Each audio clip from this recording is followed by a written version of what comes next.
Trump सरकार senate से funding bill मंजूर न करवा सकी, शटडाउन हो गया। खबर एजेंसी के मुताबिक सेनेट फंडिंग बिल पर इत्तेफाक न कर सकी।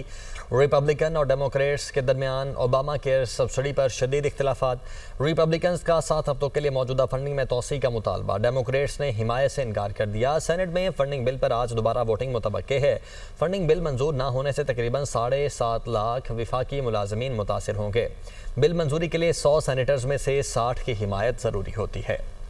ट्रंप सरकार सेनेट से फंडिंग बिल मंजूर न करवा सकी, शटडाउन हो गया। खबर एजेंसी के मुताबिक सेनेट फंडिंग बिल पर इत्तेफाक न कर सकी। रिपब्लिकन और डेमोक्रेट्स के दरमियान ओबामा केयर सब्सिडी पर शदीद इख्तिलाफात।